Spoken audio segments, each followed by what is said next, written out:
Hello everyone. आज मैं percentage की पहली क्लास करा रहा हूँ। ये क्लास एसएससी एग्ज़ाम के लिए सीजीएल, सीएचएसएल, एमटीएस, सीपीओ तथा रेलवे के सभी एग्ज़ाम एनटीपीसी ग्रुप डी के लिए ही बहुत बेनिफिशियल है। आज मैं पहली क्लास करा रहा हूँ जिसमें मैं आपको डे बाय डे परसेंटेज के इसके आगे भी जितने क्वेश्चन आपके एसएससी में पूछे गए हैं प्रीवियस ईयर सारे क्वेश्चन के प्रैक्टिस कराऊंगा। तो आज पहली क्लास है परसेंटेज की, जिसको मैं बिल्कुल जीरो से शुरू करता हूँ। सबसे पहले आप परसेंटेज का मीनिंग समझो। परसेंटेज का मीनिंग क्या होता है? परसेंटेज का मीनिंग होता है 100वें भाग को, परसेंटेज जो है 100वें भाग को दर्शाता है। 100वें मतलब 1/10। परसेंटेज हमारे 100वें भाग को दर्शाता है। इसमें दो चीज़ बड़ी इम्पोर्टेंट हैं, भिन्न से प्रतिशत में और प्रतिशत को भिन्न में हम किस तरह से कन्वर्ट करते हैं। मैंने कहा 1/2। भिन्न हम किसको बोलते हैं? भिन्न जिसमें अंश और हर दोनों होते हैं उसको हम भिन्न बोलते हैं। 1/2, 1/2 को मैं प्रतिशत में कन्वर्ट करना चाहता हूँ तो प्रतिशत में बदलने के लिए मैं 100 से मल्टीप्लाई करता हूँ। तो इसको मैंने 100 से मल्टीप्लाई किया तो निकल के आया मेरा 50%, 50% निकल के आया। 1/3, 1/3 को मुझे बदलना है प्रतिशत में तो मैं 100 से मल्टीप्लाई करता हूँ तो निकल के आता है मेरा 33 सही 1/3%। और इसको मैं इस तरह से भी ले सकता हूँ 33.33%। 1/4 को अगर मैं प्रतिशत में कन्वर्ट करता हूँ तो ये 25% आता है। 1/5 को अगर मैं प्रतिशत में कन्वर्ट करता हूँ तो ये 20% निकल के आता है। 1/6, 1/6 को अगर मैं प्रतिशत में कन्वर्ट निकल के करता हूँ तो ये आता है 16 सही 2/3% या 16.66%। इसी प्रकार 1/7 को जब मैं प्रतिशत में कन्वर्ट करता हूँ तो 1/7 गुणा 100% यानी 14 सही 2/7%। और इसको पॉइंट में कैसे लिखते हैं? 14.28% लिखते हैं। आगे चलता हूँ।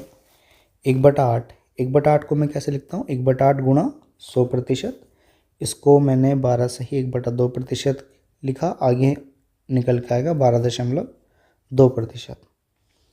1/9, 1/9 को मैं प्रतिशत में कन्वर्ट करता हूँ तो 1/9 गुणा 100% और इसको मैं सॉल्व करता हूँ तो 11 सही 1/9% यानी कि 11.11% निकल के मेरा आता है।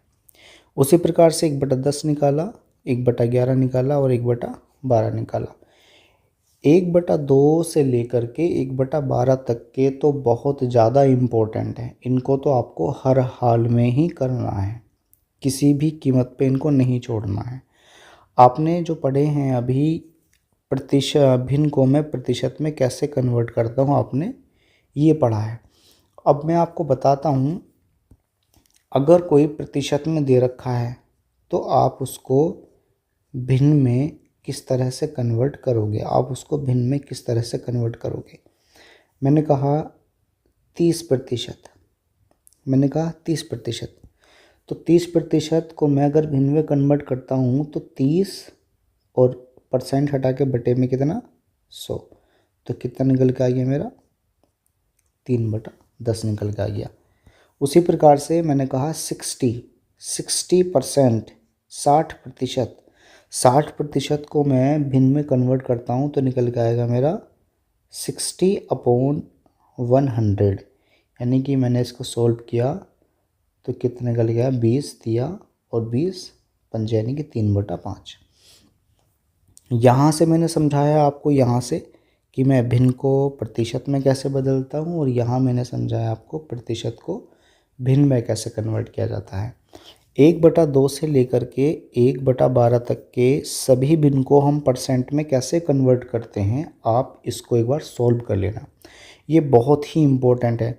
देखो कुछ तो इसमें ऐसे हैं आप बिना किसी कैलकुलेशन ईजिली कर लोगे, जैसे कि 1/2 हुआ, 1/3 हुआ, लेकिन जो ज़्यादा इम्पोर्टेंट हैं जिनमें दिक्कत होती है 1/6, 1/7, 1/9, 1/11, 1/12, इनको एक दो बार देख लेना, याद हो जाएंगे। अब इसकी शुरुआत करता हूँ मैं एक कंसेप्ट के साथ।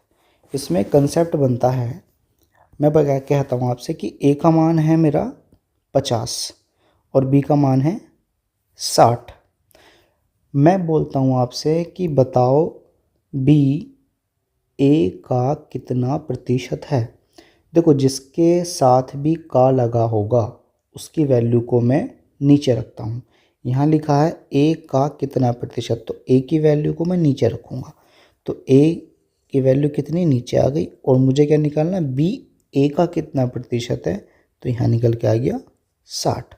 और गुणा कितना प्रतिशत निकालना है, तो प्रतिशत निकालने के लिए 100 से मल्टीप्लाई करूँगा। सॉल्व किया मैंने, एक जीरो से एक जीरो खत्म हुआ, 5 से काटा मैंने इसको 20 बार, यानी कितना निकल के आ गया, 120% निकल के आ गया। ठीक है, डायरेक्ट 50 से आप 100 को 2 बार काट लेते, कैसे कर लो, मल्टीप्लाई करना आपको। दूसरा क्वेश्चन है मेरा कि ए का मान 50 है और बी का मान 60 है। आपको बताना है कि जो ए है वो बी का कितना प्रतिशत है। देखो, बहुत ज़्यादा इम्पोर्टेंट टर्म है ये। जिसके साथ भी का लगा होगा, जिसके साथ भी का लगा होगा उसकी वैल्यू को मैं नीचे रखूँगा। अब मैं देखता हूँ यहाँ पर का किसके साथ लगा है, बी के साथ, तो बी की वैल्यू नीचे आ जाएगी 60, ऊपर आ जाएगा मेरा 50 आ जाएगा, और गुणा कितना आ जाएगा, 100 आ जाएगा। मैं इसे सॉल्व करता हूँ, एक जीरो से एक जीरो कैंसिल हुआ। आपने देखा था कि 1/6 का परसेंटेज कितना निकल के आता है, 16 सही 2/3% निकल के आता है। मल्टीप्लाई करा, 16 पंजे 80 और प्लस इसकी यहाँ मल्टीप्लाई करी 10 बटा कितना 3। इसको मैंने फिर मिश्रित फॉर्म में, इस वाले टर्म को मिश्रित फॉर्म में बना लेता हूँ, तो निकल के आ जाएगा मेरा ये 83 सही 1/3%। सही है। नेक्स्ट पे चलता हूँ मैं। अब नेक्स्ट है, इसने कहा कि ए का मान 50 है, बी का मान 60 है। ये पूछ रहा हमसे कि ए बी से कितने प्रतिशत कम या अधिक है। आप ये जो मैंने 4 क्वेश्चन कराऊंगा, ये क्वेश्चन आपको हर एक क्वेश्चन में देखने को मिलेगा, तो आप इसको देख लेना कि जिसकी वैल्यू का होती है उसको नीचे रखते हैं। अब यहाँ देखो आप कि ए बी से कितने प्रतिशत कम या अधिक है। मैं कंपेयर यहाँ कर रहा हूँ बी से, मैंने लिखा है यहाँ बी से कितने प्रतिशत कम या अधिक, यानी ए जो है वो बी से कितने प्रतिशत कम है या अधिक है। तो यहाँ पर बी की वैल्यू देखो, ए का मान कितना है 50, आप ऐसे लिख लो इसको, ए का मान 50 है और बी का मान कितना है 60 है। तो ए जो है बी से कितने प्रतिशत कम या अधिक है, तो कम ही है, कितना कम है 10 कम है। कंपेयर किससे करनी है, बी से, 60 बटे में आएगा, ऊपर कितना आएगा 10, और गुणा कितना 100%। एक जीरो से एक जीरो कटा, 1/6 का मैं परसेंट में कन्वर्ट करता हूँ, 16 से ही 2/3% निकल के आ जाएगा। ठीक है, नेक्स्ट देखो आप, यहाँ पर ए 50 है, बी 60 है, तो बी ए से कितने प्रतिशत कम या अधिक है। भाई ए का मान 50 है और बी का मान कितना है 60। तो देखो, ए जो बी है वो ए से कितना ज़्यादा है, 10 ज़्यादा है। कंपेयर किससे करनी है, ए से लगा है, तो 50 नीचे आ गया, ऊपर कितना आ गया 10, और गुणा कितना आ गया 100। एक जीरो से एक जीरो घटा मैंने, 5 से काटा, कितना निकल आ गया 20% निकल के आ गया। सही है। अब मैं नेक्स्ट क्वेश्चन देखता हूँ। नेक्स्ट देखो आप, किसी संख्या में 20% की वृद्धि कर दी जाती है। देखो, मैं आपको बता देता हूँ, अगर मैंने कहा कि 20% की वृद्धि, 20% की वृद्धि, मैं इसको पहले फ्रैक्शन से करके दिखाता हूँ। तो पहले मैंने इसको फ्रैक्शन में कन्वर्ट करा, 20 बटा कितना आ गया 100, यानी कितना 1/5 आ गया। यानी कि जो नीचे की वैल्यू होती है ये मेरी होती है प्रारंभिक वैल्यू, ये प्रारंभिक मान होता है, और एक क्या है, ये होता है मेरा परिवर्तित मान, चेंज वैल्यू, परिवर्तित मान। कोई वैल्यू मेरी 5 थी, 5 में 1 की वृद्धि हो गई है, तो नया मान क्या निकल गया, नई वैल्यू क्या निकल गई मेरी 6 निकल के आई है। मैं इसको दूसरे तरीके से ऐसे भी कर सकता हूँ कि कोई संख्या, मान लो कोई संख्या 100 थी, उसमें 20% की वृद्धि हुई है। कोई संख्या 100 थी, 100 में 20% की क्या हुई है, वृद्धि हुई है। तो भैया नई वैल्यू क्या बन के आएगी, नई वैल्यू बन के आएगी मेरी 120 बन के आएगी। 100 में 100 का 20% निकाला मैंने, 20 निकल के आया। कोई संख्या कितनी थी, 100, 20 की वृद्धि यानी नई संख्या कितनी बन के आई है मेरी, 120 बन के आई है। अगर मैं यहाँ से देखता हूँ, अगर मैं यहाँ से देखूँ, यहाँ से मैं दोनों का अगर रेशो निकालना चाहूँ तो रेशो आप देखोगे यहाँ पर 100 रेशो 120, 20 पंजे 100 और 20 छक्का 120, यानी यहाँ भी जो रेशो निकल के आया प्रारंभिक वैल्यू और अंतिम वैल्यू को 5:6 निकल के आया है। और ऊपर भी अगर मैं यहाँ से देखूँ, यहाँ से जो मैंने रेशो में करा, रेशो में, तो यहाँ से भी भैया मान कितना निकल के आया आपका, 5:6 ही निकल के आया यहाँ से भी मान। बात समझ में आई। नेक्स्ट चलता हूँ अब मैं। नेक्स्ट क्वेश्चन में कहा है मैंने, किसी संख्या में 20% की कमी कर दी जाती है। मान लो कोई संख्या मेरी 100 थी, 100 में मैंने 20% की कमी करी है। 100 का 20% कितना निकल के आया, 20 आया, यानी कि 20 की कमी हुई है। नई वैल्यू कितनी निकल के आई है, 80 निकल के आई है। दूसरे तरीके से मैं ऐसे लिख सकता हूँ कि 20% की कमी हुई है, यानी 1 बटा कितना, 5, यानी कि कोई संख्या इनिशियल वैल्यू मेरी क्या थी, 5, और 1 की मैंने क्या कमी है, 1 की मैंने कमी करी है, एक लेस हुआ है। तो भैया न्यू वैल्यू क्या बन के आएगी यहाँ पर, न्यू वैल्यू क्या बन के आएगी, फाइनल वैल्यू क्या बन के आएगी यहाँ पर, 4 बन के आएगी। यानी कि इनिशियल वैल्यू और फाइनल वैल्यू का रेशो कितना निकल के आ गया, 5:4 निकल के आ गया है। ठीक है, चलो अब मैं आपको क्वेश्चन पे लेके चलता हूँ, जो कि प्रीवियस आए हुए क्वेश्चन हैं, एसएससी में पूछे गए क्वेश्चन हैं। सारे क्वेश्चन की प्रैक्टिस कराऊंगा मैं आपको डे बाय डे, कोई ना कोई सारे क्वेश्चन जितने भी अभी तक आए सारे क्वेश्चन की प्रैक्टिस कराऊंगा। तो पहला क्वेश्चन है मेरा, पहला क्वेश्चन 600 माइनस ए बराबर 200 का 65%। 200 का 65% निकालूंगा मैं, 65 बटा कितना आएगा, 100, 2 जीरो 100 2 जीरो कट गए, यानी कि 600। 65 से 2 की मल्टीप्लाई करी, कितना निकल के आया मेरा, 130। 130 इधर आया माइनस में, और माइनस वाला ए इधर जाके प्लस में, यानी ए का मान कितना निकल के आता है मेरा, 470। यानी कौन सी वैल्यू, कौन सा मान सही हुआ मेरा, बी ऑप्शन करेक्ट हुआ। नेक्स्ट क्वेश्चन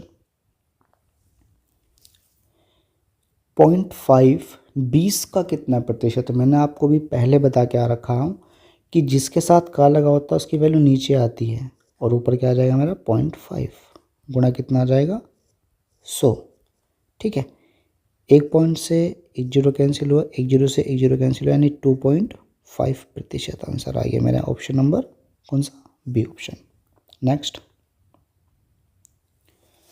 नेक्स्ट क्वेश्चन है मेरा, एक टोकरी में 350 अंडे हैं, यदि 12% अंडे सड़े हुए हैं तो कितने अंडे बेचे जाने के लिए बचे हैं। देखो अंडे कितने हैं टोटल, 350 अंडे हैं। 350 अंडे में से 12%, इसका 12% निकालना ज़रा, 12 बटे कितना आ गया, 100।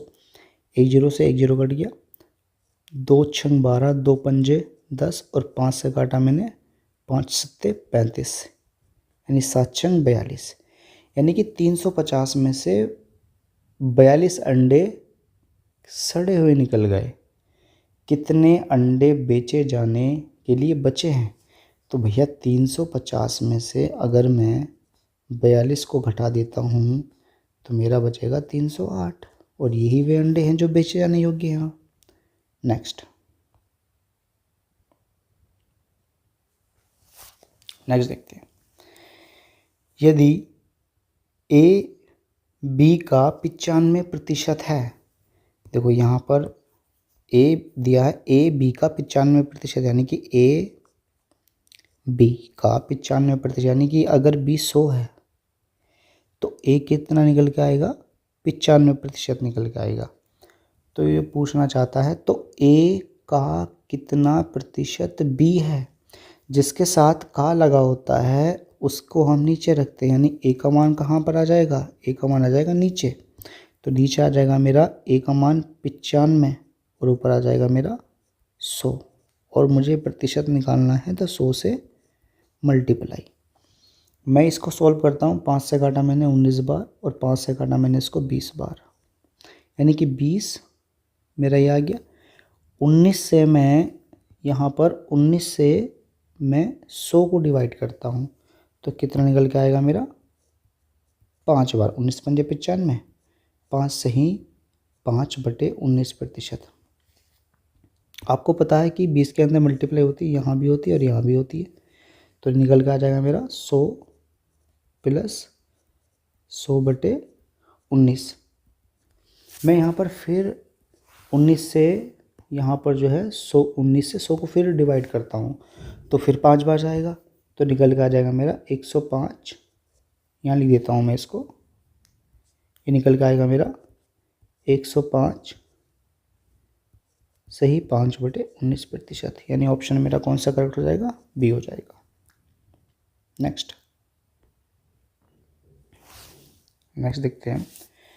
इसने कहा कि ए रेशो बी, यानी ए रेशो बी कितना है, 2:3 है, और इसने कहा बी सी से 20% कम है। देखो इसने कहा जो बी है ना, बी वो सी से 20% कम है। 20% की मैं फ्रैक्शन वैल्यू बना लेता हूँ। 20% की फ्रैक्शन वैल्यू निकल के आएगी 1/5। बी सी से, जिसके साथ से लगा होता है वो नीचे होता है हमेशा। तो जो 5 है, 5 किसकी वैल्यू है, वो सी की वैल्यू है, यानी कि 5 क्या है, सी की वैल्यू। और बी जो है वो सी से 1 कम है। कितना कम, 1 कम है, यानी कितनी वैल्यू निकल के आएगी, सी की 4। अब मैं इसका रेशो निकाल लेता हूँ, ए रेशो बी रेशो सी। यहाँ पर देखा मैंने ए और बी का अनुपात 2:3, बी और सी का अनुपात 4 कितना है, 5। यहाँ इसको सॉल्व कैसे करते हैं, यहाँ पर 3 है तो यहाँ भी 3 लिख लो, यहाँ पर 4 है तो यहाँ भी 4 लिख लो। ऊपर नीचे गुणा करिए तो कितना आ गया, 8, 12 और कितना 15 निकल के आ गया। अब नेक्स्ट बोलता है हमसे यो कि सी ए से कितने प्रतिशत अधिक है, यानी कि सी ए से कितने प्रतिशत अधिक है। यहाँ कितना अधिक है, 7, और से किससे कंपेयर करना चाह दिया, ए से, बटे में 8 और गुणा कितना आ जाएगा, 100। अभी मैंने ऊपर बताया आपको कि 1/8 का मैं अगर परसेंटेज निकालता हूँ, 1/8 जो फ्रैक्शन होती है उसका जो परसेंटेज निकालता हूँ उसका निकल के आता है मेरा 12 सही 1/2% निकल के आता है। ठीक है, मैं यहाँ मल्टीप्लाई करता हूँ 7 से अंदर, तो 12 7 84 और प्लस 7/2। ठीक है, मैं इसे सॉल्व करता हूँ। यहाँ पर मैं 7 को 2 से डिवाइड करता हूँ तो 3 बार जाता है, यानी वैल्यू निकल के आएगी मेरी यहाँ पर 87 सही 1/2%। ऑप्शन मेरा कौन सा करेक्ट हो गया है, ए करेक्ट हो गया है। नेक्स्ट, एक संख्या के 73% और उसी संख्या के 45% का अंतर 112 है, तो संख्या ज्ञात करो। देखो कोई संख्या है, उस संख्या का मैंने 73% निकाला और उसी संख्या का मैंने कितना निकाला 45% निकाला, तो उन दोनों का जो डिफरेंस निकल के आया है वो कितना निकल के आया, 112 निकल के आया है। देखो मेरे अकॉर्डिंग यहाँ पर जो डिफरेंस है दोनों परसेंटेज का, वो कितना डिफरेंस निकल के आ रहा है, वो निकल के आ रहा है मेरा यहाँ पर 28 डिफरेंस होने की वजह से ही एक संख्या को 2% निकालने पर 112 का डिफरेंस बन रहा है। वो किस वजह से बन रहा है, क्योंकि दोनों परसेंटेज का डिफरेंस कितना है, 28% है। तो यहाँ पर जो 112 वैल्यू किसकी वैल्यू, 28% की वैल्यू है। मुझे क्या निकालना है, संख्या निकालनी। देखो जब मैं परसेंटेज में डील करता हूँ तो कंप्लीट वैल्यू 100 को मान के चलता हूँ। कंप्लीट वैल्यू यहाँ वो संख्या क्या निकल के आएगी, यहाँ पर 100 निकल के आएगी, 100% निकल के आती, क्योंकि 28% में है और 100% है। परसेंट से परसेंट कैंसिल हुआ, यहाँ पर जो परसेंट दे रखा है परसेंट से परसेंट कैंसिल हो जाएगा। आगे मैं सॉल्व करता हूँ यहाँ पर, तो निकल के आएगा मेरा 28 से मैं काटता हूँ इसको 4 बार, तो आंसर निकल के आएगा मेरा 400। ऑप्शन मेरा सी करेक्ट हुआ। नेक्स्ट देखो ये क्वेश्चन बहुत बढ़िया क्वेश्चन है ये, इसको सॉल्व करते हैं। 50 छात्रों और 6 शिक्षकों वाली एक कक्षा में प्रत्येक छात्र को कुछ चॉकलेट दी गई। देखो 50 क्या है मेरे स्टूडेंट है, स्टूडेंट्स हैं, और 6 क्या है मेरे टीचर हैं, 6 टीचर हैं, जिनकी संख्या कुल छात्रों की संख्या के 16% के बराबर है। क्वेश्चन में कहा है कि जो मैं छात्रों को चॉकलेट देता हूँ वो जो मैं छात्रों को चॉकलेट देता हूँ वो चॉकलेट मैं उतनी देता हूँ कि उन संख्या के 16% के बराबर हो, उन संख्या के 16% के बराबर हो। मान लो छात्र कितने हैं मेरे, टोटल 50 हैं, 50 का 16% कितना निकल के आता है, 8 निकल के आएगा। यानी कि मैंने 50 के 50 को, यानी कि 50 के 50 में से प्रत्येक स्टूडेंट को मैंने 8 चॉकलेट दी, यानी कुल मैंने छात्रों को कितनी चॉकलेट दे दी, यहाँ पर मैंने दे दी यहाँ पर 400 चॉकलेट। सही है। अब इसने आगे कहा क्वेश्चन में कि प्रत्येक टीचर को जो मैं चॉकलेट देता हूँ वो छात्रों की संख्या का 12% देता हूँ। छात्रों की संख्या कितनी है 50 और 12% निकाला इसका मैंने, कितने निकल के आ गया 6, यानी एक एक टीचर को 6, यानी कि 6 टीचर को कितनी दे दी मैंने 36 दे दी। यानी कुल मिला करके चॉकलेट कुल कितनी है भैया, कितनी है 436। ऑप्शन नंबर सी करेक्ट हुआ। नेक्स्ट क्वेश्चन में कहा कि 50 मीटर की ऊंचाई वाले एक पेड़ को इस तरह काटा जाता है ताकि पेड़ की ऊंचाई 10% कम हो जाती है। बड़ा सिंपल सा क्वेश्चन है। पेड़ की वर्तमान ऊंचाई याद करो। अरे 50 मीटर का पेड़ है, 10% कम हो जाती है उसकी लंबाई। इसका 10% निकालिए ज़रा, 10% निकालो उसका, 5 आ गया, यानी कि 5 कम हो गई। 50 में से मैंने 5 घटा दिया, कितना निकल के आ गया 45 निकल गया। ऑप्शन कौन सा हो गया, ये हो गया। दूसरा तरीके से ऐसे भी कर सकते हैं, 10% की फ्रैक्शन क्या होती है 1/10। माना पेड़ की जो इनिशियल लेंथ है मैंने वो मान ली इनिशियल लेंथ 10, और ये क्या है इतनी कम हो गई, इतनी लेस हो गई, तो जो न्यू लेंथ बची, न्यू हाइट बची, वो कितनी आ गई 9।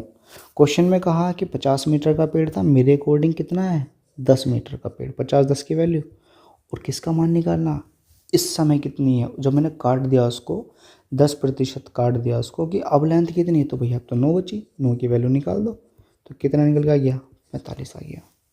नेक्स्ट इसने कहा ए 1300 है और बी 1450 है। देखो पहले आप फ्रैक्शन निकाल लो। फ्रैक्शन में 1 0 से 1 0 ये ख़त्म हुआ, 5 से काटो, 5 दूनी 10, 5 छंग 30, 5 से काटा, 5 दूनी 10, 5 नम 45 आ गया। इसने कहा तो बी जो है ए से, जिसके साथ से आता वो वैल्यू नीचे आती है, यानी 26 नीचे आएगा।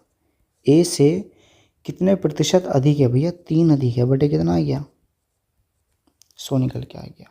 ठीक है, काट लो फिर डायरेक्ट डिवाइड कर देंगे हम। यहाँ पर मैंने काटा 13 था और यहाँ कितना आ गया 50, यानी कि 150 बटे कितना 13, डिवाइड करता हूँ मैं, 13 कम 13 20 आ गया। फिर करा मैंने 13 कम 13, ज़्यादा देखना ही नहीं हमें, 11 आ गया। सी ऑप्शन करेक्ट आ गया। क्वेश्चन में कहा है इसमें दो संख्याएं तीसरी संख्या से क्रमशः इस वर्ड पे बहुत ध्यान देना, क्रमशः 10% और 25% अधिक है।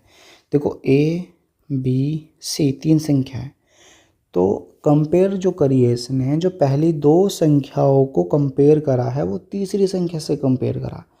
आप तीसरी संख्या को अपनी मर्जी से कुछ भी मान लो, मैं 100 मान लेता हूँ। मैंने कहा तीसरी संख्या 100 है, तो इसने कहा जो पहली दो संख्याएं हैं, तो जो दो संख्याएं हैं वो तीसरी संख्या से क्रमशः 10% और 25% अधिक है, यानी 10% अधिक 110 और 25% अधिक 125। उसने कहा कि उन दोनों संख्याओं का अनुपात ज्ञात करो। और दोनों संख्याओं का अनुपात निकालना है और बी का निकाल दो यहाँ से। 5 से घटा कितना 22 बार और 5 से घटा कितना 25 बार। ऑप्शन नंबर कौन सा करेक्ट हो गया? ए करेक्ट हो गया। मैं इसको कराता हूँ कि आदित्य 1100 रुपये में कितने आम खरीदता भैया? 300 आम खरीदता है। 300 आम इसने खरीद लिए। इनमें से कुछ सड़े हुए निकल गए जो उसने फेंक दिए और बाकी को बेचता है वो 5 रुपये प्रति आम के हिसाब से, यानी कि एक आम 5 रुपये का बेचता है। 300 आम लेके आया, सड़े हुए निकले, मुझे नहीं पता कितने सड़े हुए निकले। सड़े हुए जो निकले तो उसको फेंक दिए, बाकी जो बचे उसको बेचने लगता है 5 रुपये प्रति आम के हिसाब से। वो क्या देखता, पूरी प्रोसेस में उसको कितने रुपये का प्रॉफिट हुआ, जो दे रखा क्वेश्चन में 150 रुपये का, यानी कि 1100 रुपये में उसने खरीदे थे, 150 रुपये का प्रॉफिट हुआ। सड़े हुए आम फेंकने के बाद भी उसको 150 रुपये बच गए, यानी उसने सभी आम को जो बचे हुए थे उसके पास, वो उनको कितने रुपए में बेच देता है? वो उनको बेच देता है 1250 रुपये में। सारे आम 1250 रुपये में बेच देता है। लेकिन उसने कहा कि वो प्रत्येक आम को 5 रुपये प्रति आम के हिसाब से बेचता है। तो भैया आम की संख्या निकाल सकते हैं हम। 1250 रुपये टोटल आम बेचने में पैसे मिलते हैं इसके 1250 रुपये। एक आम 5 के हिसाब से बेचता है, तो भैया जो बेचे उसने आम वो कितने निकल के आए हैं यहाँ से, यानी कि 5 दूनी 10 और 5 पंच 25 0, यानी कि 250 आम उसने बेचे। 300 आम उसने खरीदे थे, 300 आम उसने खरीदे थे, तो भैया सड़े हुए कितने निकल गए यहाँ से निकल गए सड़े हुए 50 आम। तो वो यही तो बोल रहा है कि फेंके गए आमों का प्रतिशत निकालो। भैया टोटल 300 आम थे, 300 आम में से 50 फेंक दिए हैं, उसका प्रतिशत तो निकालना है मुझे। बस निकाल दो यहाँ से, 1 2 1 2, 3 से डिवाइड कर लो आप, कितना निकल के आ जाएगा? 16 सही 2/3% निकल के आ जाएगा। ऑप्शन नंबर बी करेक्ट हो जाएगा। नेक्स्ट क्वेश्चन देखो, ये क्वेश्चन वही जो अभी हम करके आ रहे हैं। यदि पहली संख्या तीसरी संख्या से 20% कम है, मैंने कहा ए बी और सी, तथा दूसरी और तीसरी का अनुपात 7:10 है। देखो दूसरी और तीसरी का अनुपात 7 कितना है? 10 है। यदि पहली संख्या जो पहली संख्या ए है, जो पहली संख्या है ये, तीसरी संख्या से यानी कि सी से 20% कम है, तो आप सीधा सीधा क्या करो, 10 का 20% निकालो, यानी कि 1/5, यानी कि 2 कम है, कितनी है? 8 है। फिर आगे कहा इसने, तो पहली और तीसरी का औसत, पहली और तीसरी का औसत, पहली और तीसरी का औसत कैसे निकालते हैं हम? जितनी संख्याएं हैं उसको जोड़ के उनके नंबर से भाग कर दो। दोनों संख्याओं को जोड़ा मैंने, कितना? 18 और बटे कितना? 2, कितना निकल के आया? 9। ए और सी का औसत कितना निकल के आया है? 9 निकल के आया है। कहा पहली और तीसरी का औसत दूसरी संख्या से, दूसरी संख्या कितनी है मेरी?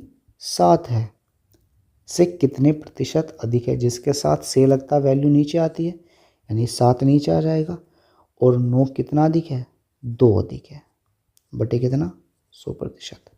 अभी मैं ऊपर आपको बता के आ रहा हूँ कि 1/7 का हम 100% जब निकालते हैं तो कितना निकल के आता है? 14 सही 2/7%। और ये तो सब जानते ही हैं, 2 से अंदर मल्टीप्लाई करूँगा दोनों जगह, 14 दूनी 28 और 4 बटे कितना निकल के आ जाएगा? 7। ऑप्शन कौन सा करेक्ट हो गया मेरा? डी हो गया। नेक्स्ट क्वेश्चन देखता हूँ मैं। दो संख्याएं a और b इस प्रकार हैं कि a के 6%, देखो यहाँ पर इसने कहा a का जो 6% है b के 4% का योग, इन दोनों का जो योग है वो a के 7% और b के 11% के योग का 2/5 है। यानी कि ये वाली संख्या इस वाली संख्या का 2/5 है और दोनों को मैं रख रहा हूँ इक्वल में, तो भैया मुझे इस वाली संख्या को 2/5 करना पड़ेगा। ठीक है, देखो ये वाली जो संख्या है, ये वाली संख्या, ये वाली संख्या इस वाली संख्या का 2/5 है और दोनों को मैं बराबर रख रहा हूँ, तो इसको मुझे 2/5 करना पड़ेगा। सिंपल सी बात है, मान लो कोई a और एक b है। सपोज करो a ज़्यादा पावरफुल है, मान लो इसके अंदर उसके अंदर 2 किलो ज़्यादा वजन है, a के अंदर 2 किलो ज़्यादा वजन है और मुझे दोनों को बराबर करना है, तो भाई सीधी सीधी सी क्या करूँगा मैं, इसका 2 किलो वजन बढ़ा दूंगा, बराबर हो जाएंगे। या दूसरा ऑप्शन क्या है, a और b में इसका 2 किलो वजन घटा दूँ तो बराबर हो जाएंगे। तो मैंने यही तो किया है कि ये जो संख्या थी, ये वाली संख्या इस वाली संख्या का 2/5 है, तो मैंने इसको 2/5 कर दिया, दोनों को बराबर रख दिया। अब मैं सॉल्व कर लेता हूँ। 5 से मैंने क्रॉस मल्टीप्लाई करी, यहाँ पर 5 से क्रॉस मल्टीप्लाई करी मैंने, कितना निकल गया यहाँ पर 30 है, 20 भी, 14 है और 22 भी। देखो 5 की मैंने यहाँ क्रॉस मल्टीप्लाई यहाँ कर दी और 2 की मैंने इन दोनों जगह कर दी। अब मैं सॉल्व कर लूँगा, ए वालों को एक साथ ले लूँगा, बी वालों को एक साथ ले लूँगा, तो ये यहाँ पर गया तो कितना निकल गया 16 है और ये इधर गया 2 भी। ठीक है, तो a/b बराबर 1/8, यानी कि वैल्यू क्या निकल के आ गई मेरी, सी निकल के आ गई।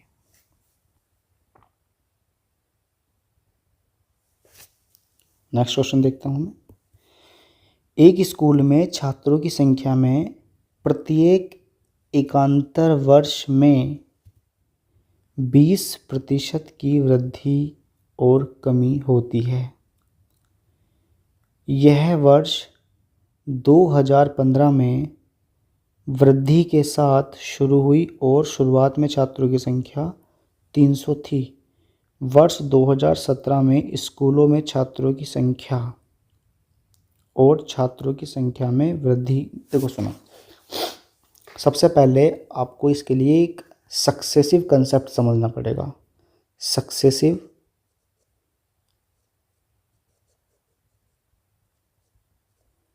परसेंटेज मेथड ये वास्तव में है क्या, देखो सुनो। सपोज करो किसी शहर की जनसंख्या मान लो 100 है, तो अब मैंने यहाँ पर मान लो 20% की वृद्धि कर दी, तो कितनी बन गई मेरी 120 हो गई। फिर मैंने यहाँ पर 10% की कमी कर दी, 10% की कमी कर दी यहाँ पर मैंने, तो यहाँ पर मेरी कितने निकल के आ गई है, 10% की वृद्धि कितनी 108 बन गई। मैंने यहाँ पर फिर 20% की वृद्धि कर दी। तो मैं क्या कर रहा हूँ, बार बार जो परसेंटेज चेंज कर रहा हूँ वो लास्ट वाली वैल्यू पे कर रहा हूँ, यानी कि जो मेरा रिज़ल्ट बन के आ रहा है मैं उसी में चेंज कर रहा हूँ। इसको बोलते हैं हम सक्सेसिव परसेंटेज चेंज मेथड। इसको निकालने के कई सारे तरीके होते हैं, रेशो मेथड भी होता है, 100 मान के भी कर सकते हैं हम, और एक हमारा फॉर्मूला भी होता है। अगर मैं तीनों की बात आपको बताऊं, सबसे पहला तरीका तो देखो यही होता है कि मैंने माना, अगर मैं इस क्वेश्चन को लेके चलता हूं, मैंने माना कि किसी शहर की जनसंख्या कितनी है 100 है, यहाँ पर 20% की वृद्धि हो गई, 20% की वृद्धि होकर कितने निकल गया मेरा 120। फिर यहाँ पर 20% की कमी हो गई, 20% की कमी यानी कि 24 की कमी हो गई यानी कि 96 आ गया। फिर यहाँ पर क्या हुआ, 20 की फिर वृद्धि हो गई, 20% की फिर वृद्धि हो गई, तो 96 गुणा 20% की वृद्धि 1.2 निकल के आ गया। ये मेरी लास्ट वाली वैल्यू निकल के आ गई। पहला तरीका ये है। दूसरा तरीका इसको सॉल्व करने का क्या है, आप इसको रेशो में निकाल लो। पहले साल 20% की वृद्धि हुई, यानी कि पहले मैंने लिखा 20% की फ्रैक्शन वैल्यू कितनी होती है, 1/5। यानी शुरुआत में अगर वैल्यू 5 थी और 1 की वृद्धि हुई है तो नई वैल्यू क्या बनी मेरी, 6 बनी है। दूसरे साल 5 की कमी हुई है, यानी कि अगर कोई वैल्यू मेरी 5 थी, 1 की कमी हुई है तो वैल्यू क्या बनी मेरी, 4। फिर अगले साल 20 की वृद्धि हुई है। 20 की वृद्धि यानी कि अगर मेरी वैल्यू 5 थी और 1 की वृद्धि होगी, नई वैल्यू क्या बनी मेरी, 6 बनी है। मैंने इसको मल्टीप्लाई करा, 125 आया और मैंने इसको निकाला 36 चौका 144 निकल के आ गया। ये मेरी वो वैल्यू निकल के आई है कि 3 साल पहले तो जनसंख्या 125 थी, लेकिन 3 साल के बाद जनसंख्या कितनी होगी, टोटल चेंज निकल के आया इसमें 144 हो गई। यानी कुल कितनी बढ़ी है यहाँ पर, यहाँ बढ़ी है 17 नहीं 19 आएगा, 19 बढ़ी है, टोटल 19 मेरी संख्या बढ़ी है। क्वेश्चन के अकॉर्डिंग दे रखा था कि शुरुआत में जो जनसंख्या थी वो 3,000 थी। मेरे अकॉर्डिंग जनसंख्या कितनी है, 125 है, और गुणा कितना निकल के आ जाएगा, 19 निकल के आ जाएगा। आपको पता है कि 125 से मैं 1000 को काटता हूँ 8 बार, यानी आ गया मेरा 24, और यहाँ 24 है, यहाँ 19 है, यानी कि यूनिट डिजिट 6 निकल के आएगा मेरा।